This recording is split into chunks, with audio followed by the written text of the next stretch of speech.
Kalau menyangkut hukum-hukum yang tidak qat'i, itu pasti diperselisihkan oleh para ulama. Nah, perselisihan di kalangan para ulama itu sebabnya ada dua. Pertama, perbedaan di dalam memahami dalil. Yang kedua, perbedaan di dalam menggunakan dalil.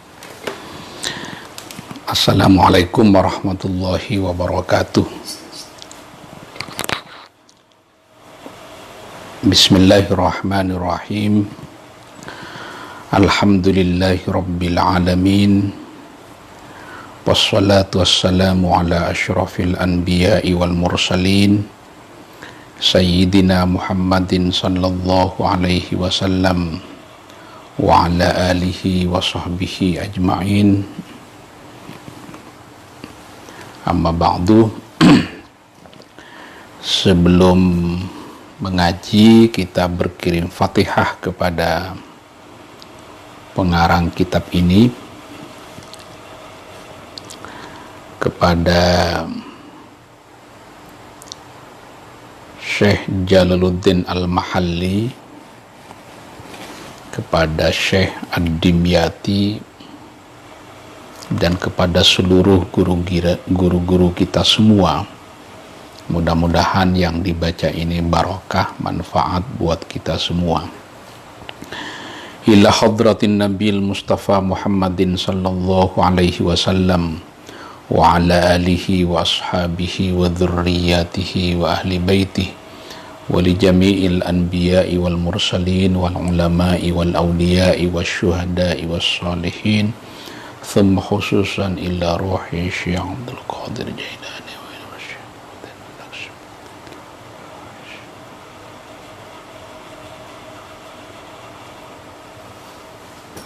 Nafa'ana Allahu bi'ulumihim wa afadha alaina min barakatihim wa anwarihim wa asrarihim fid dini wad dunya wal akhirah.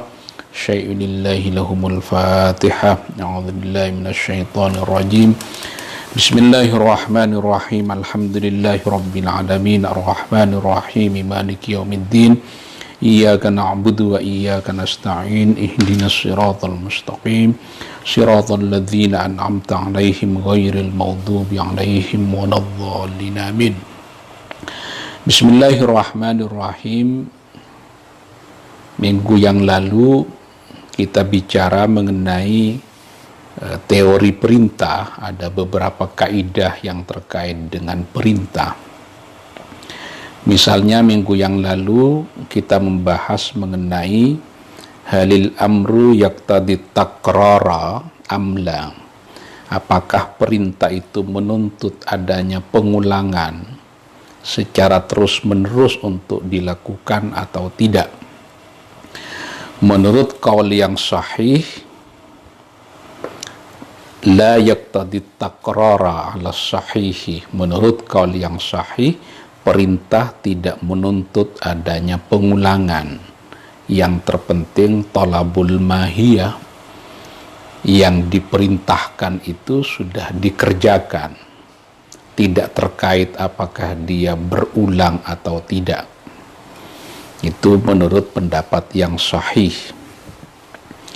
Karena ada pendapat lain yang dikemukakan oleh ulama lain bahwa amar itu yaqtadi takrar, amar itu meminta untuk adanya pengulangan. Jadi kalau orang itu masih memungkinkan untuk mengerjakan apa yang diperintahkan oleh Allah, maka dia wajib untuk melaksanakannya. Kecuali ada waktu-waktu yang dia tidak memungkinkan untuk mengerjakan yang diperintahkan. Misalnya manusia ini butuh makan, butuh tidur. Ya kalau makan, lagi tidur, ya nggak usah sholat.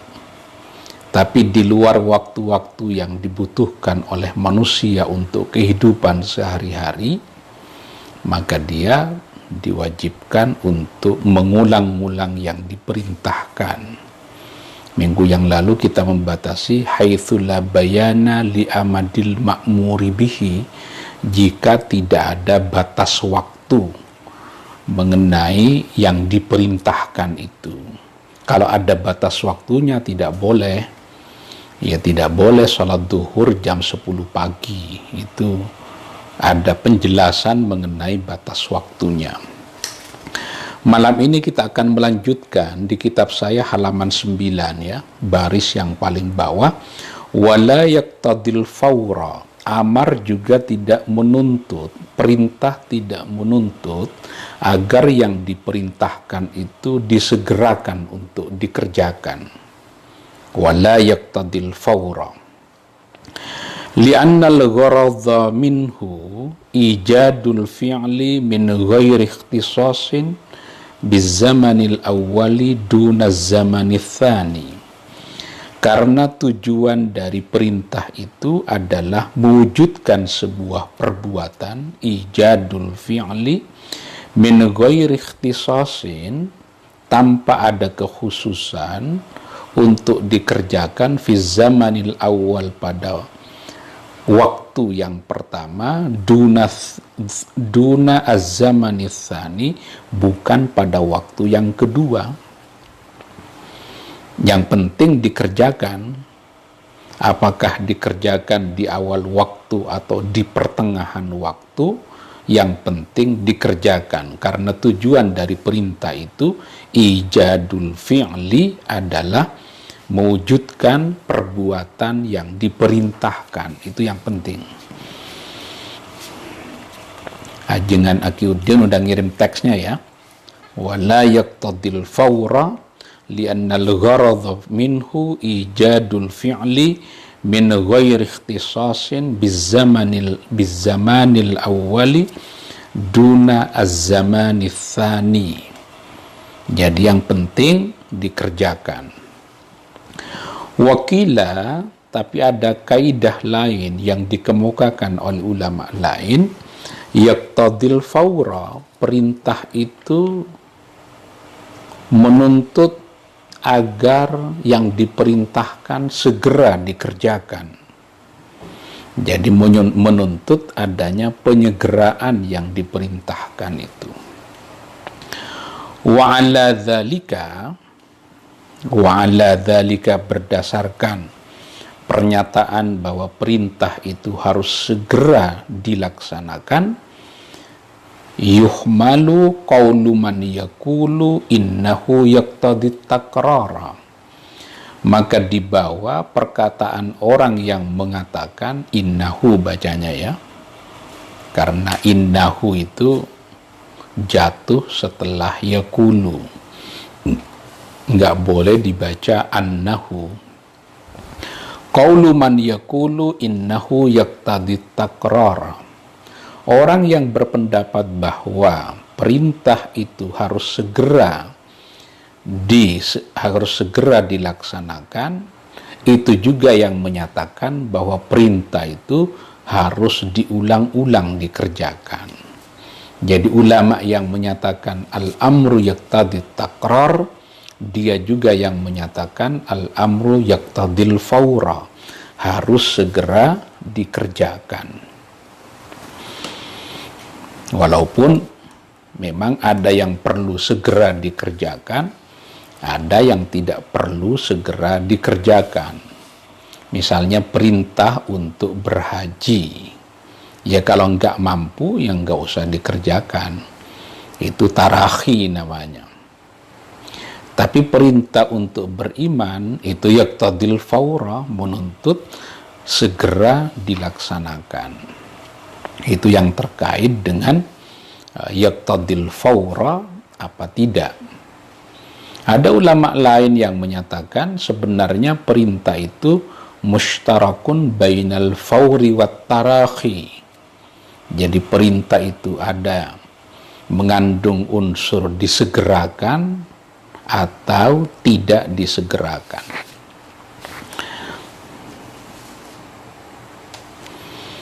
Ada yang menyatakan memang la yaqtadil fawra, tapi ketika masuk waktu duhur sekalipun tidak segera dilaksanakan, harus ada azm, harus ada niat kuat, ada komitmen untuk melaksanakan sholat duhur. Wal amru bi ijadil fi'li amrun bihi wa bima la yatimmul fi'lu illa bihi. Perintah untuk mewujudkan sebuah perbuatan, amrun bihi, merupakan perintah atas perbuatan itu. Kalau kita disuruh mengerjakan sholat, ya memang perintah untuk mengerjakan sholat itu. Rupanya bukan hanya perintah untuk sholat, misalnya wa bima la yatimmul fi'lu illa bihi, termasuk mengerjakan apa yang menyebabkan kesempurnaan dari yang diperintahkan itu. Kal amri bis sholati bis sholawati, seperti perintah untuk melaksanakan sholat 5 waktu, amrun bit taharati al-muaddiyati ilaiha, itu merupakan perintah agar kita berwudu kalau mau melaksanakan sholat.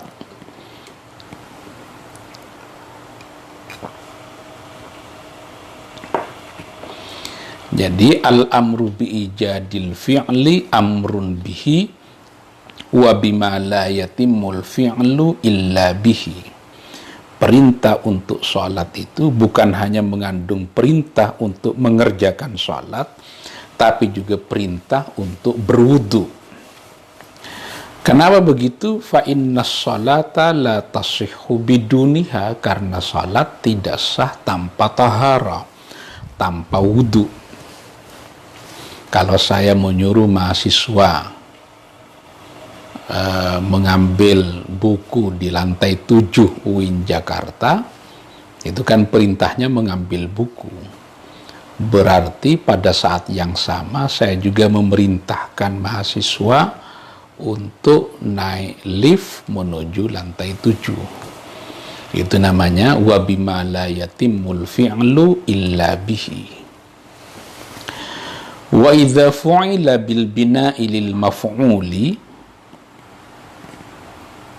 wa idza fu'ila, apabila dikerjakan, bil bina'i lil maf'uli, dengan bentuk mabni maf'ul.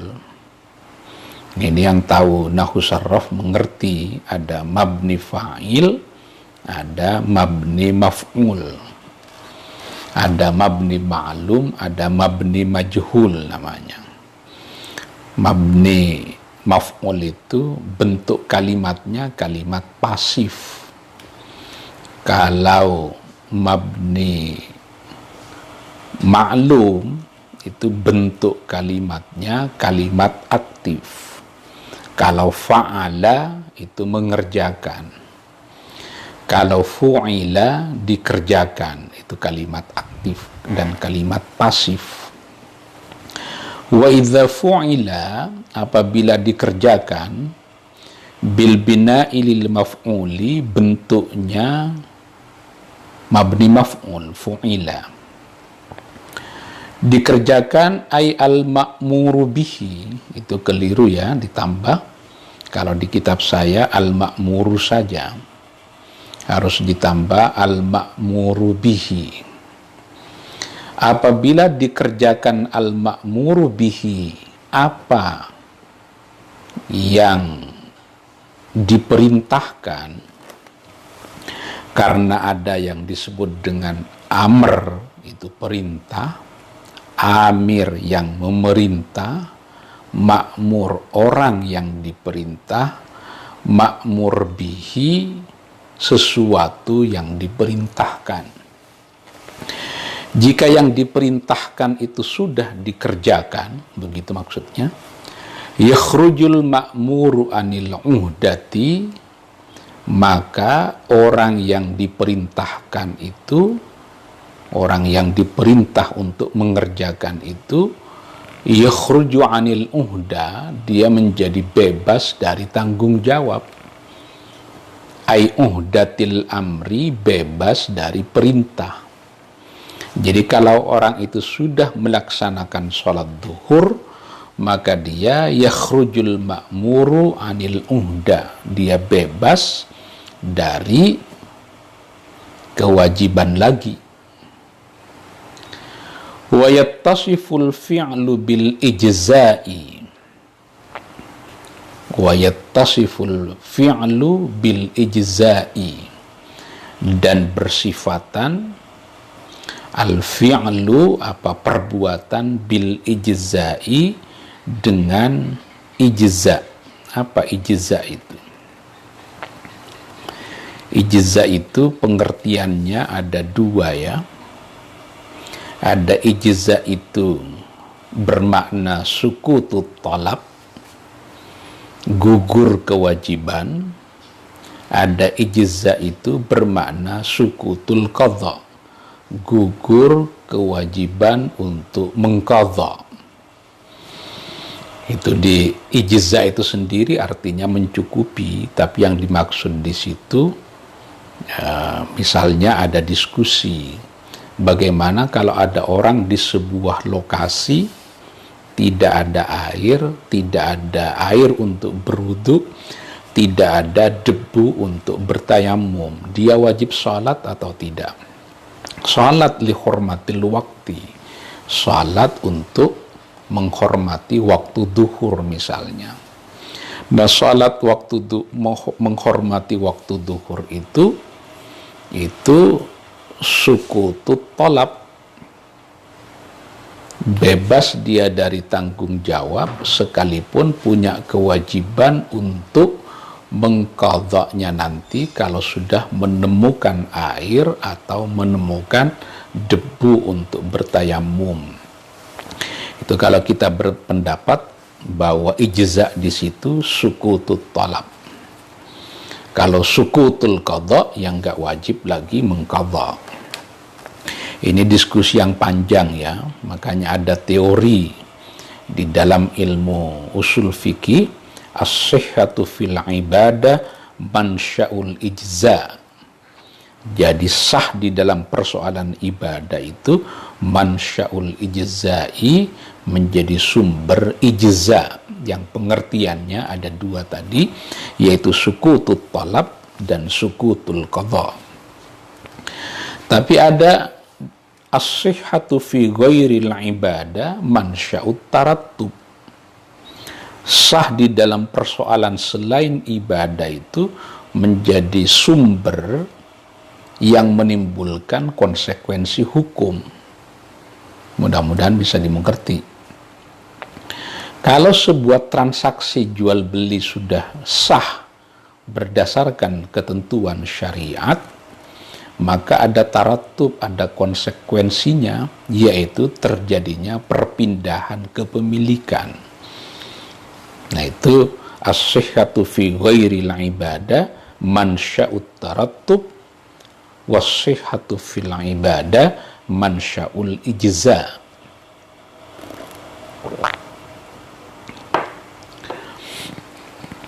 Walaupun para ulama berselisih ya, apakah al-ityan bil ma'muri bihi yastalzimul ijza atau tidak. Ada ulama yang menyatakan al-ityan bil ma'muri bihi la yastalzimul ijza. Misalnya orang sholat, dia menyangka bahwa dirinya punya wudu, thumma tabayyana lahu hadatsuhu, kemudian faktanya setelah dia sholat ternyata dia tidak punya wudu. Nah, di situ ada sukutut talab, gugur dari tanggung jawab. Walakin la yuskitul qadha, tidak menggugurkan kewajiban untuk mengqadha sholatnya itu. Ini mengenai ijza.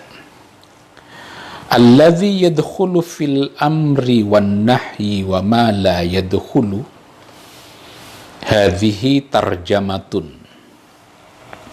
Alladzi yadkhulu, orang yang masuk, fil amri wan nahyi, dalam sasaran perintah dan larangan, wa ma la yadkhulu, kalau mau sama dengan alladzi, walladzi la yadkhulu. Oh, Pak Akyuddin, wa ma la yadkhulu juga. Alladzi yadkhulu fil amri wan nahyi wa ma la yadkhulu, orang yang masuk ke dalam sasaran perintah dan larangan dan orang yang tidak masuk. Walladzi la yadkhulu, hadhihi tarjamatun, ini satu pembahasan tersendiri. Yadkhulu fi khitabillahi ta'ala al-mu'minuna, yang menjadi objek sasaran dari khitab Allah, dari syariat Allah itu, al-mu'minuna adalah orang-orang yang beriman. Jadi salat, zakat, puasa, haji, dan seterusnya, khitab Allah itu terkait dengan orang-orang yang beriman. Bagaimana dengan orang kafir? Apakah orang kafir punya kewajiban untuk menjalankan salat? Wasayati al-kalamu fil kuffari, nanti di bawah akan dibicarakan mengenai kedudukan orang kafir terkait dengan khitab Allah itu. Itu di bawah nanti. Sekarang yang mau dibahas, wasahi, adapun orang yang lupa. Wasabiyu, dan anak kecil. Wal majnunu, dulu kita mengartikannya gila. Sekarang ada bahasa yang lebih halus yang disebut dengan ODGJ, orang dengan gangguan kejiwaan. Orang yang lupa, anak kecil, dan ODGJ, ghairu dakhilina fil khitabi, tidak masuk ke dalam khitab. Jadi tidak menjadi sasaran dari khitab Allah itu.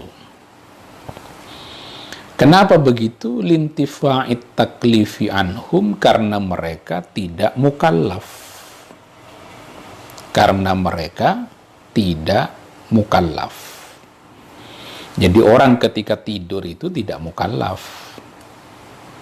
Anak kecil yang belum balik itu tidak mukallaf. Orang gila itu tidak mukallaf.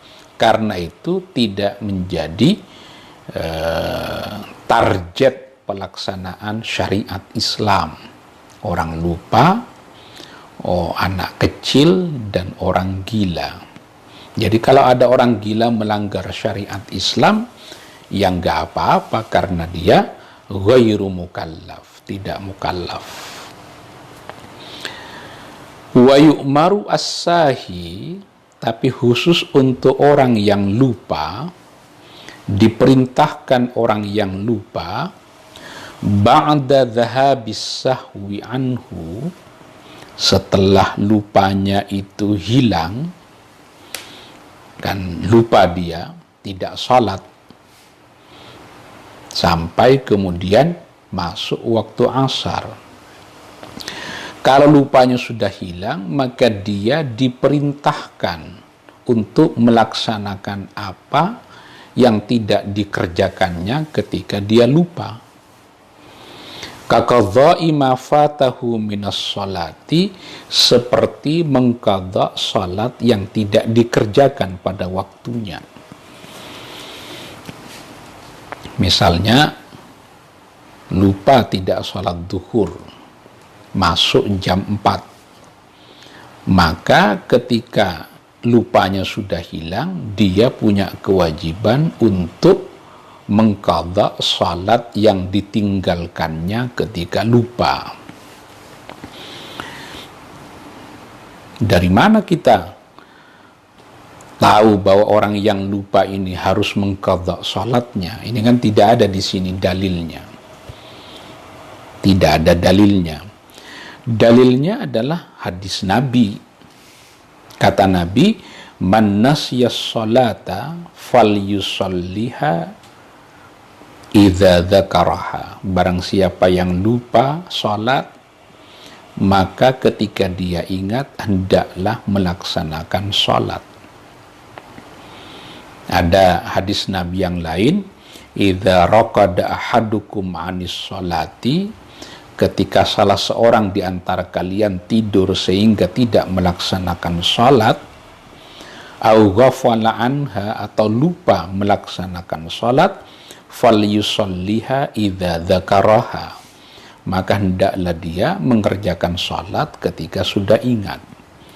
Ini yang menjadi dasar nanti sebagian ulama menyatakan bahwa al-qadha'u bi amrin jadidin, mengqadha sebuah ibadah itu harus ada perintahnya. Artinya kalau tidak ada perintah untuk mengqadha sebuah ibadah, tidak perlu diqadha. Ini kalau kita mengikuti pendapat para ulama yang menyatakan al-qadha'u bi amrin jadidin. Perintah itu harus qadha itu harus dengan perintah yang baru.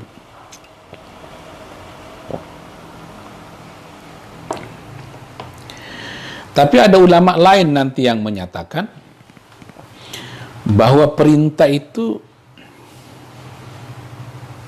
dengan sendirinya yastalzimul qadha idza lam yuf'al fi waqtihi. Perintah itu dengan sendirinya mengandung unsur perintah untuk mengqadha. Bisa difahami enggak ini ya? Kata para ulama, al-amru bisyai'in muaqqatin, perintah untuk mengerjakan sesuatu yang punya batas waktu, yastalzimul qadha'a lahu, itu menuntut adanya kewajiban mengqadha idza lam yuf'al fi waqtihi, kalau tidak dilakukan di dalam waktunya. Misalnya Allah berfirman, aqimis sholata liduluki syamsi, laksanakanlah sholat duhur itu inda zawali syamsi, ketika matahari sudah condong ke barat kalau di kita. Nah, kalau kita tidak melaksanakan sholat di batas waktu yang ditentukan itu, maka di situ berarti ada kewajiban untuk mengqadha'nya. Jadi mengqadha salat duhur itu tercantum di dalam perintah aqimis sholata liduluki syamsi. Itu kalau kita berkata bahwa al-amru itu tidak al-qadha'u tidak bi amrin jadidin, dengan perintah yang baru. Tapi ulama yang tadi saya sebut menyatakan al-qadha'u bi amrin jadidin, jadi qadha itu harus ada perintah baru. Kalau tidak ada perintah untuk mengqadha, ya tidak usah mengqadha. Tapi hadis yang disebut tadi itu kan hanya untuk menyangkut orang yang lupa atau tertidur sehingga dia tidak melaksanakan sholat. Bagaimana kalau orang tidak lupa dan tidak tidur, lalu tidak mengerjakan sholat karena lalai saja?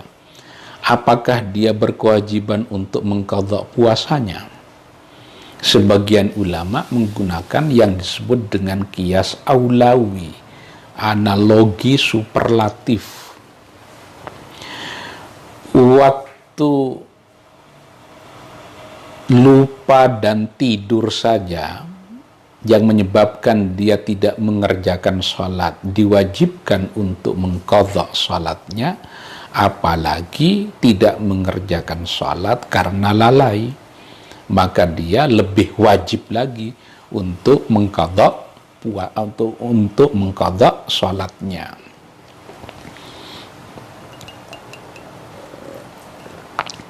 Ini menyangkut sholat ya. Wa dhamani ma atlafahu minal mali, wa dhamani ma atlafahu minal mali, dan menanggung sesuatu, atlafahu minal mali, menanggung harta atau benda yang dirusak. Misalnya lagi tidur, kemudian handphone temennya ada di kasur, lalu kena tendang ketika tidur itu. Nah, orang tidur kan sebenarnya tidak mukallaf. Tapi karena dia ketika tidur itu merusak teman handphonenya, maka ketika bangun dia punya kewajiban untuk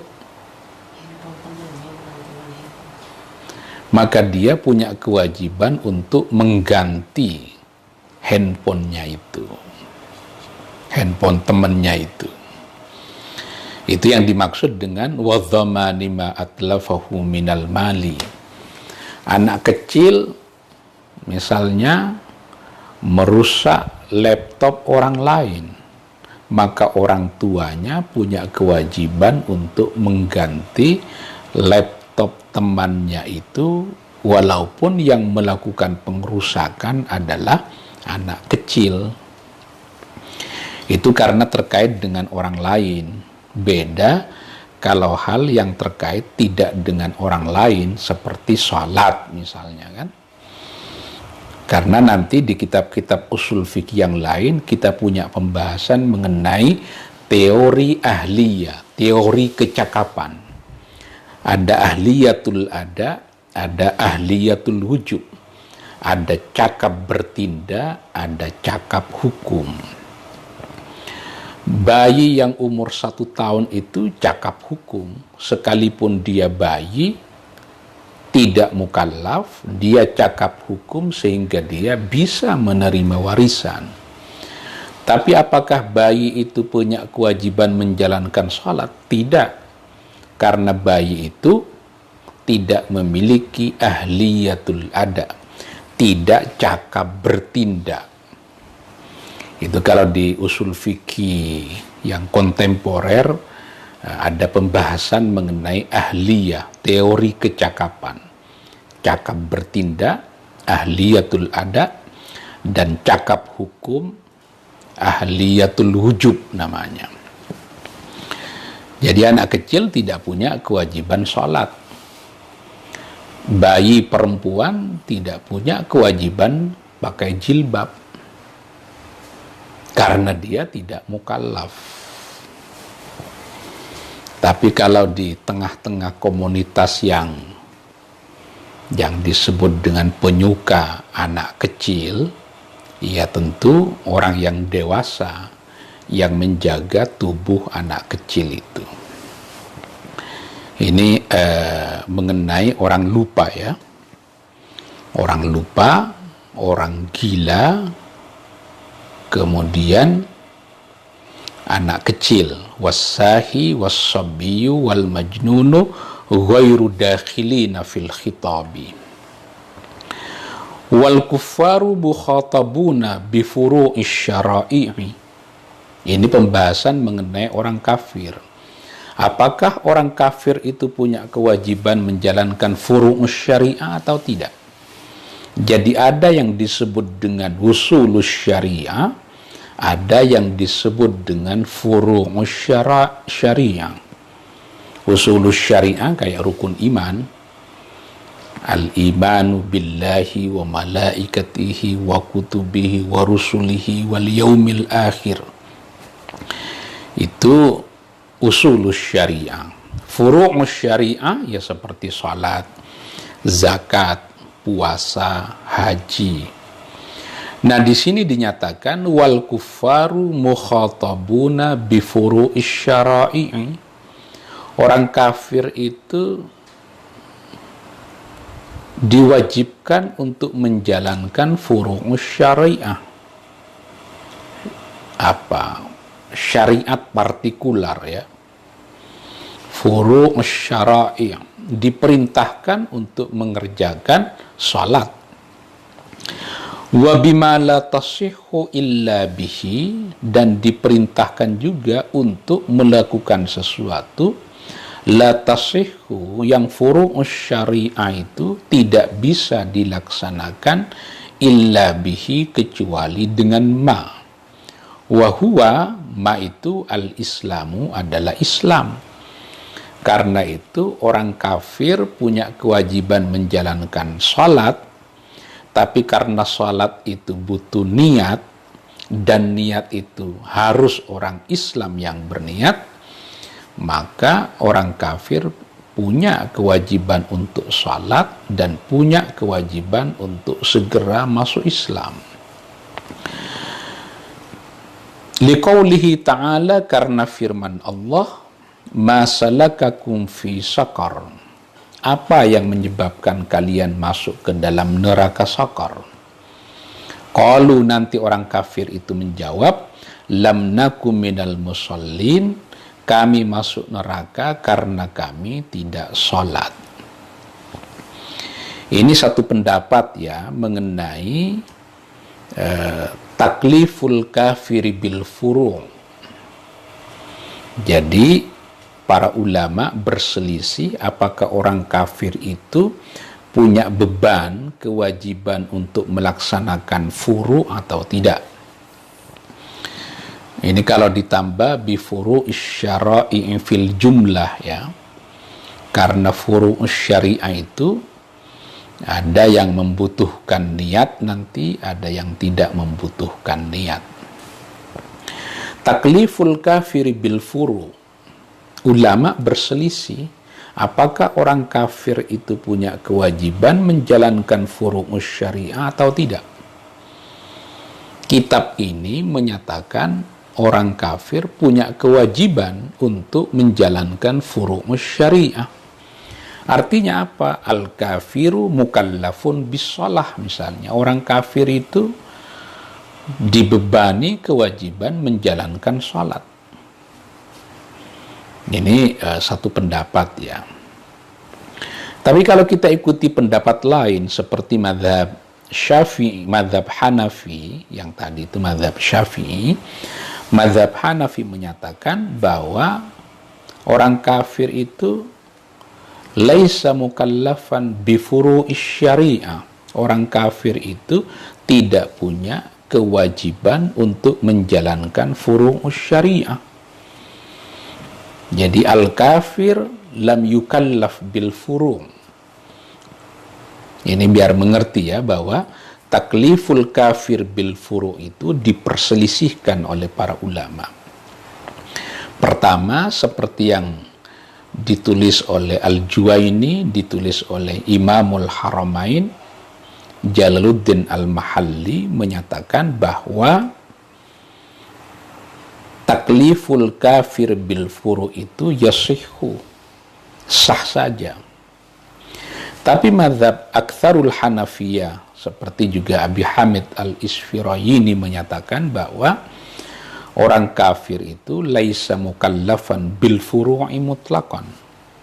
Orang kafir itu tidak punya kewajiban menjalankan syariat, baik syariat yang terkait dengan perintah mengerjakan atau syariat yang terkait dengan perintah untuk meninggalkan. Kenapa begitu?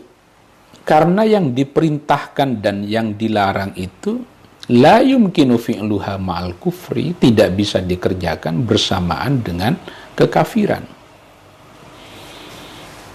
Jadi orang kafir itu laisa mukallafan bil furu'. Jadi tidak punya kewajiban menjalankan syariat. Apa buktinya? Misalnya ada orang umur 20 tahun sampai umur 50 tahun dia kafir. Umur 51 tahun dia menjadi muslim. Nah, ketika dia menjadi muslim, dia tidak punya kewajiban untuk mengqadha salatnya, untuk mengqadha puasanya selama dia kafir. Itu bukti bahwa orang kafir itu laisa mukallafan bil furu' karena la yu'maru ba'dal imani biqadha'iha. Karena setelah beriman dia tidak punya kewajiban untuk mengqadha salatnya, mengqadha puasanya yang tidak dikerjakan selama dia kafir.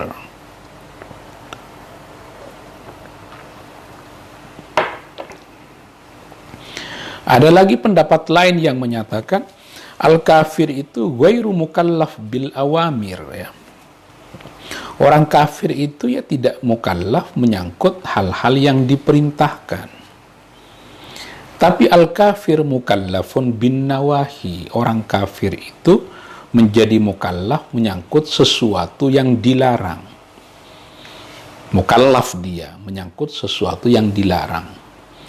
Misalnya, tidak korupsi itu kan tidak harus orang Islam.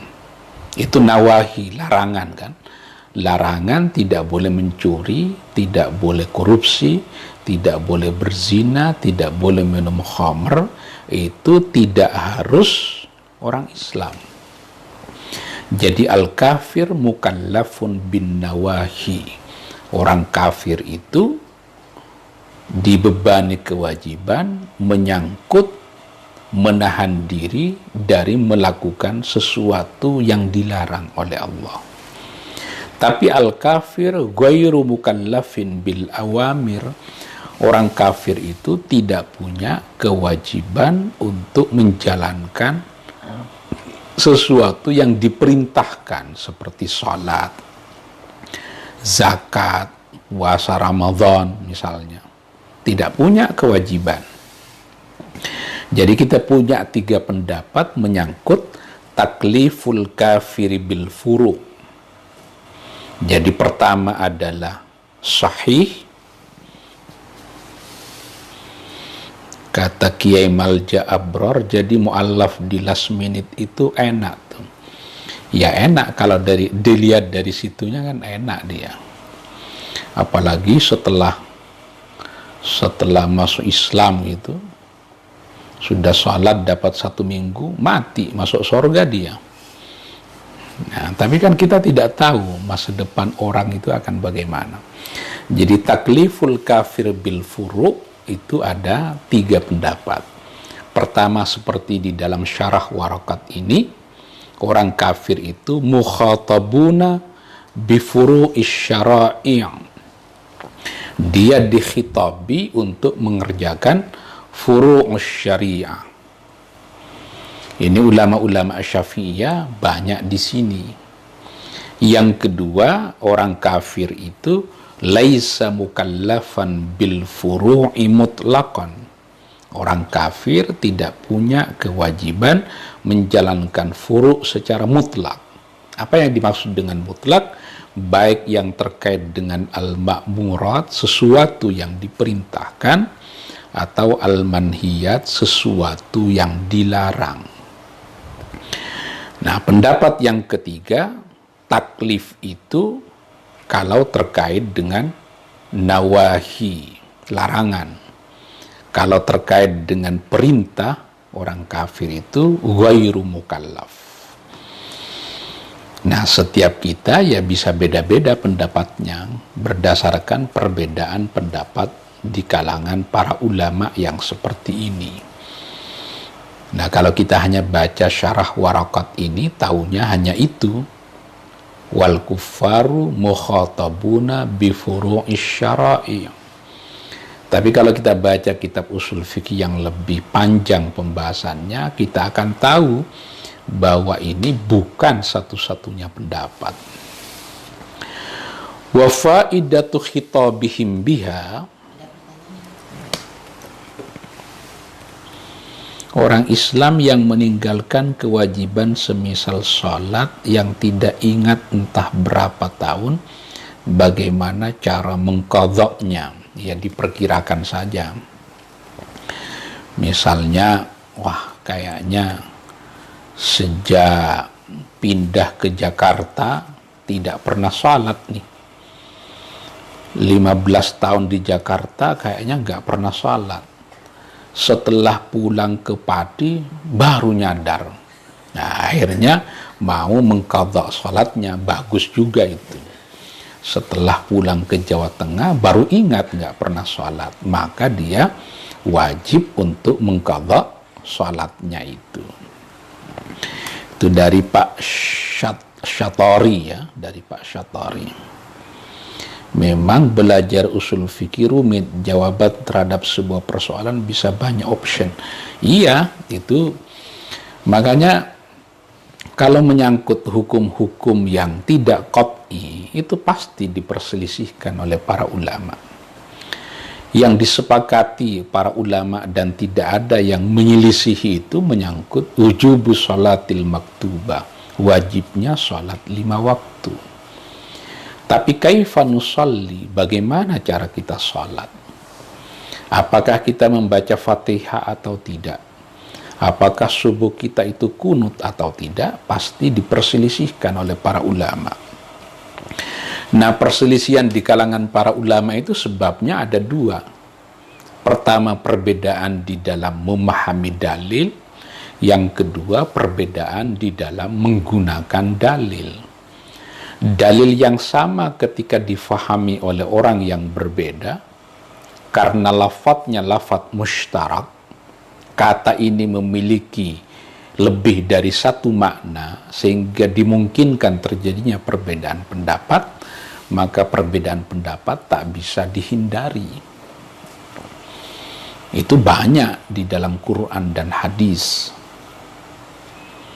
Misalnya mengenai aula mastumun nisa, atau mengenai lamastum, itu kan beda para ulama. Madzhab Syafi'i menyatakan al-lamsu, kan, menyentuh. Kata madzhab Hanafi, lamastum itu ai jama'tum, karena lamastum di situ adalah metafor yang menunjuk kepada hubungan seksual yang membatalkan wudu itu. Tapi bagaimana dengan orang yang sedang tawaf misalnya?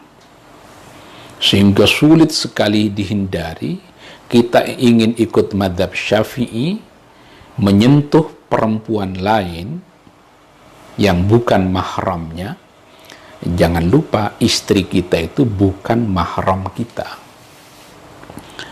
Karena istri bukan mahram kita, maka istri adalah perempuan yang bisa dinikahi. Perempuan yang tak bisa dinikahi itu mahram kita. Ibu kita, anak perempuan kita, saudari perempuan kandung kita. Itu yang dimaksud di dalam Quran, hurrimat alaikum ummahatukum wa banatukum, dan seterusnya. Atau anak dari seorang ibu yang sudah dinikahi oleh bapaknya. Tapi ada sesuatu yang dahulu diperbolehkan, kemudian dilarang oleh Quran. Misalnya, wa anta jma'u bainal ukhtaini illa ma qad salaf. Kalau mau menikah, jangan digabung kakak beradik dinikahi. Nggak boleh, kecuali zaman dulu. Kalau zaman dulu perempuan terbatas, ya bisa digabung-gabung seperti itu. Oke.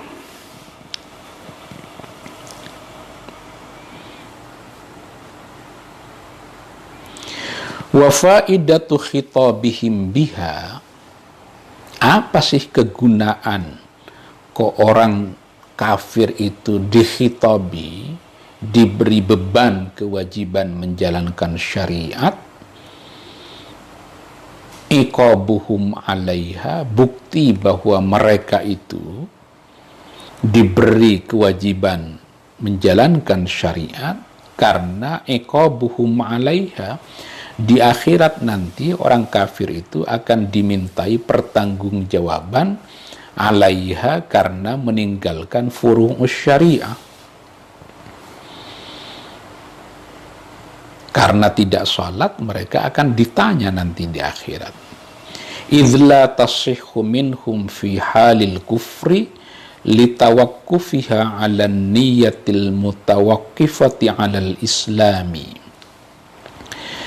Idz la tasihhu, karena furu'us syariah itu tidak sah, minhum dari orang-orang kafir, fi halil kufri ketika kufur, litawakkufiha karena menunggunya furu'us syariah itu ala niyati, atas niat, di mana niat itu al mutawakkifati, menunggu alal islami, atas Islam.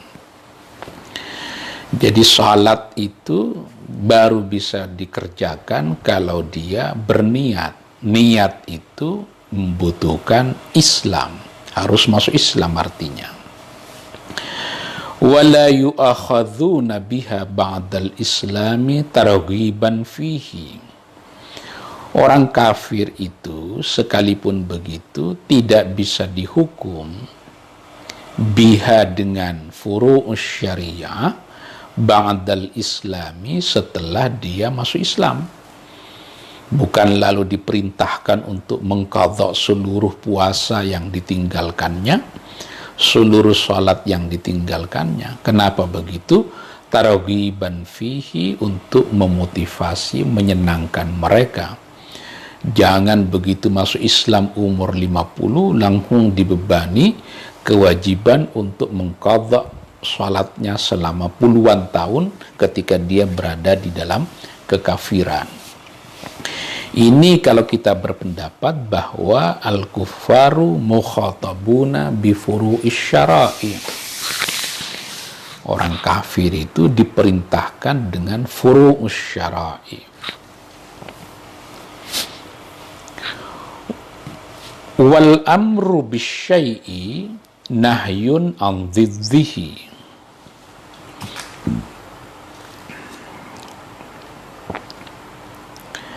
Wal amru bisyai'i, perintah untuk mengerjakan sesuatu, nahyun an dhiddihi adalah larangan untuk mengerjakan yang sebaliknya.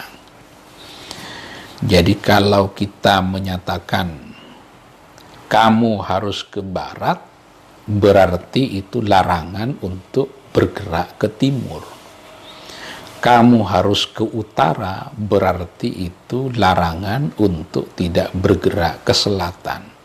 Jadi wal amru bisyai'i nahyun an dhiddihi.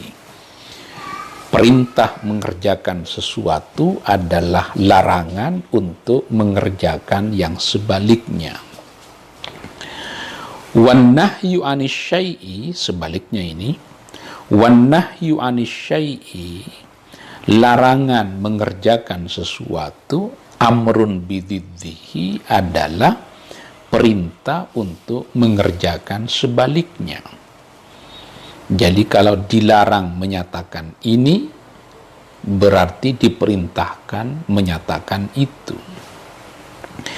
Fa idza qala lahu, jika seseorang berkata kepada orang lain, misalnya berkata, uskun, diamlah. Ada orang, si A berkata kepada si B, uskun, diamlah.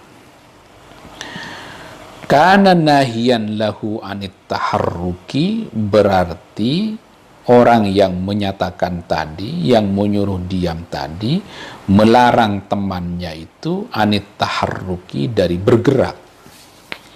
Kalau saya menyatakan kepada Kiai Malja tadi, uskun, diamlah, artinya jangan bergerak. Aula tataharrak, atau saya berkata la tataharrak, jangan bergerak, karena amiran lahu bisukuni, itu berarti merupakan perintah untuk diam. Jadi kalau menyatakan la tataharrak, jangan bergerak, karena amiran lahu bisukuni, berarti itu mengandung perintah untuk mengerjakan yang sebaliknya. Ini di dalam Quran banyak ya, teori-teori perintah ini banyak. Di penjelasan sebelumnya misalnya ada perintah yang maknanya ibaha, al-amru ba'dal hadar lil ibaha. Perintah setelah larangan itu artinya mubah. Kalau dikumpulin seluruh teori-teori atau kaidah-kaidah perintah itu 30-an ya, banyak sekali. Misalnya di kitab-kitab lain, itu di dalam kitab Asy-Syaukani ya, atau di dalam syarahnya, atau di dalam Jam'ul Jawami, Lubbul Usul dan lain-lain, Misalnya, halil amru bil amri bisyai' amrun bidzalika syai' amla. Apakah perintah atas perintah itu merupakan perintah untuk melakukan itu atau tidak? Misalnya ketika Allah berfirman kepada Nabi, wa'mur ahlaka bis-salati, suruhlah keluargamu Muhammad untuk mengerjakan salat. Allah yang menyuruh kepada Nabi. Nabi menyuruh kepada keluarganya.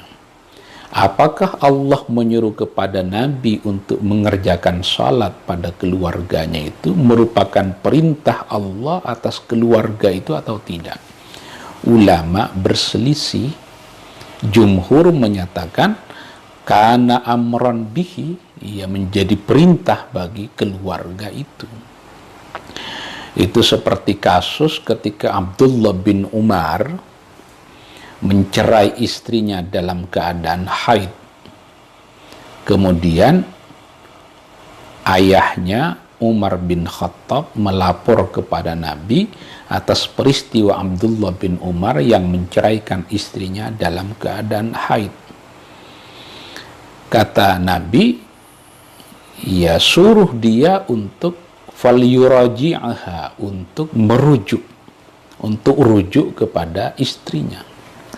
Kalau kita berpendapat bahwa karena amron bihi, maka itu perintah Nabi kepada Abdullah bin Umar sekalipun melalui ayahnya Umar ibn Khattab untuk merujuk istrinya itu. Ini contoh ya. Misalnya Nabi menyatakan, muru auladakum bis salati li sab'in. Wahai orang tua, suruhlah anakmu untuk salat ketika dia berumur 7 tahun.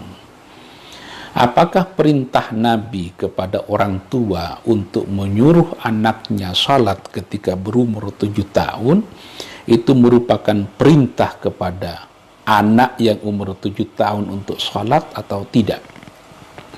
Ulama berselisih, tapi pendapat yang rajih menyatakan bahwa karena amron bihi itu merupakan perintah bagi yang bersangkutan untuk sholat. Ini beberapa teori mengenai perintah ya. Wan nahyu, udah 9:30 ya. Wan nahyu istida'u, ini tadi perintah. Sekarang nahi, larangan. Wan nahyu istida'u ay talabut tarki bil qawli mimman huwa dunahu ala sabilil wujubi ala wizani ma taqaddama fi haddil amri. Nahi itu apa? Kita sudah pernah menjelaskan mengenai perintah itu apa. Sekarang larangan itu apa? Larangan itu adalah istida'u ay talabut tarki, tuntutan untuk meninggalkan. Bil qauli, dengan perkataan. Mimman huwa dunahu, perintah meninggalkan itu dikemukakan pada orang yang levelnya lebih rendah dari yang memerintah. Ala sabilil wujubi, nahi itu hadir dalam bentuk wujub, artinya wajib untuk dilaksanakan. Ala wizani ma taqaddama fi haddil amri, berdasarkan penjelasan yang sudah dijelaskan ketika mendefinisikan haddil amri, definisi amar. Jadi apa wizan itu? Timbangan, alur, urutan di dalam amar. Apa maksudnya? Kalau di dalam amar, perintah itu dikemukakan oleh orang yang selevel dengan orang yang diperintah, namanya iltimas. Maka nahi juga begitu.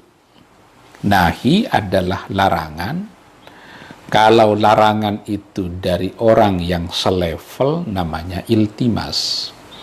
Kalau dari orang yang lebih tinggi, namanya nahi. Kalau dari orang yang lebih rendah, kan ada iltimas, ada doa, ada iltimas yang setara, ada yang lebih tinggi. Kalau dari yang lebih tinggi kepada yang lebih rendah, namanya amar. Kalau dari yang lebih rendah kepada yang lebih tinggi, namanya doa. Nah, berdasarkan itu aja, wan nahyu istida'u talabut tarki bil qawli mimman huwa dunahu ala sabilil wujubi. Makanya kalau amar itu adalah aktif melakukan sesuatu, namanya talabul fi'li. Kalau nahi itu adalah pasif tidak melakukan sesuatu, namanya talabut tarki. Sama-sama perintah sebenarnya. Kalau amar itu perintah mengerjakan, kalau nahi itu perintah untuk meninggalkan. Nanti dibicarakan, ada amar yang wajib, wujub, ada nahi yang tahrim. Karena sudah jam 9:30, nanti kita lanjutkan.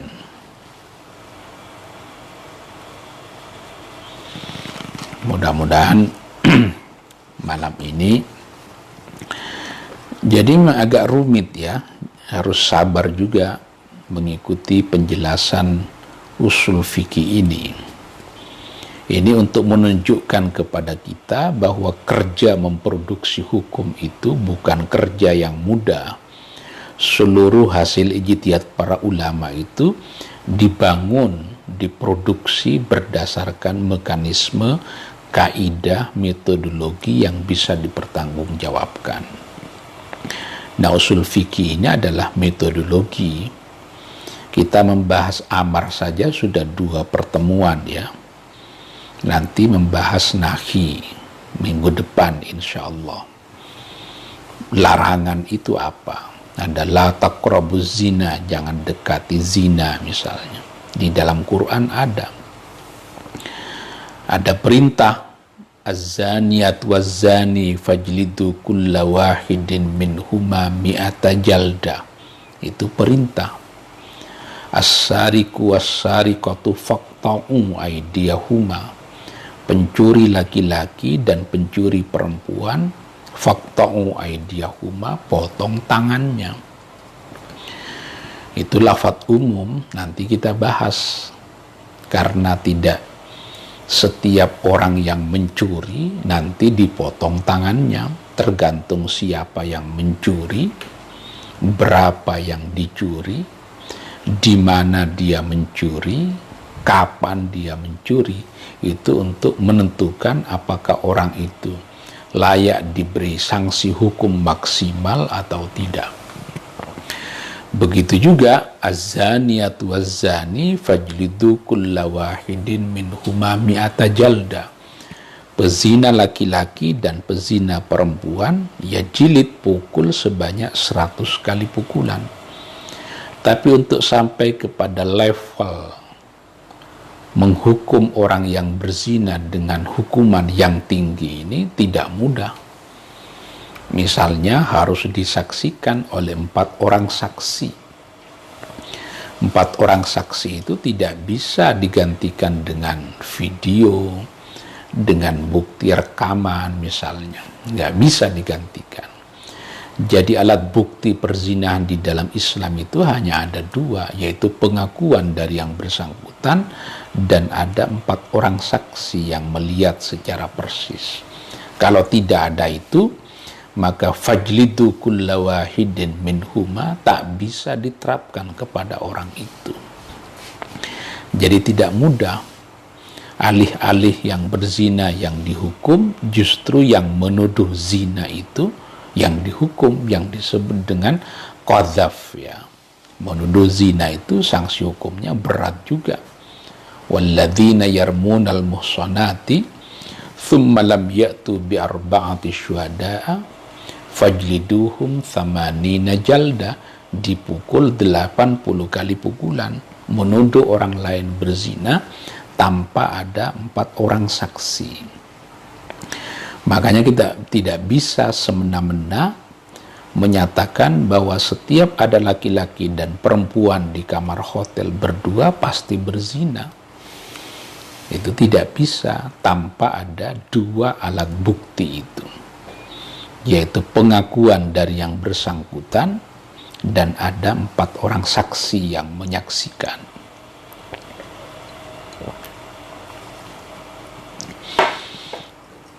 Kurang lebihnya mohon maaf. Mudah-mudahan yang disampaikan ini berguna dan bermanfaat buat kita semua. Hadanallahu wa iyyakum ajma'in, wallahul muwaffiq ila aqwamit thoriq. Wassalamualaikum warahmatullahi wabarakatuh.